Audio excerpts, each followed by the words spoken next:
Tonight, an unprecedented announcement from the Kern County District Attorney. Today, the Kern County District Attorney's Office filed a 2-count complaint against Kern County Supervisor Leticia Perez. Criminal charges announced against Kern County Supervisor Leticia Perez. 2 misdemeanors, one for a public official influencing government for financial interest, and the other for a public official failing to disclose investments and interests. The announcement comes after investigation into the board for conflict of interest with the marijuana industry in the county.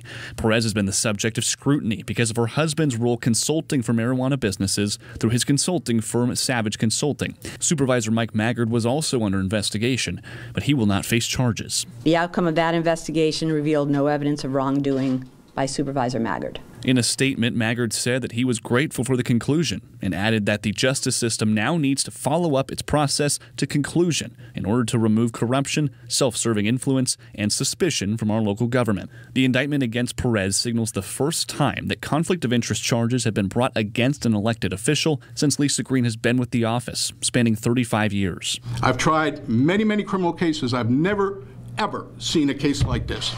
Perez will be represented in this case by A.J. Sala, who spoke Tuesday in her place. These charges are baseless, and Supervisor Perez is entirely innocent. Sala argues that the prosecution of Perez is discriminatory, saying that former Bakersfield Councilmember Bob Smith attempted to use his position to influence a government decision in which he had financial interest, but he wasn't charged. A Caucasian male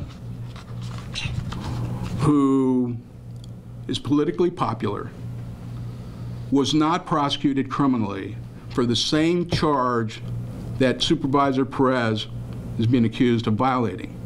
What's that tell you? Perez is also the only Latina on the board. She began recusing herself from marijuana-related votes back in May. Prior to that, starting in 2013, she voted 70 times on marijuana-related issues, voting in support of the industry the majority of the time. Sala says that this shows that Perez was not influenced by her husband's role in the industry. She has been a supporter of cannabis regulation much before Mr. Har ever entered the consulting business. Regardless of what happens, he says that Perez will not be stepping down.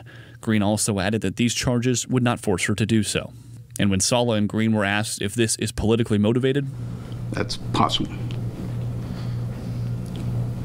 We'll let the trier of fact look at that, and we intend to present evidence of that as this proceeds on. The evidence is what led us to these charges. It has nothing to do with political persecution.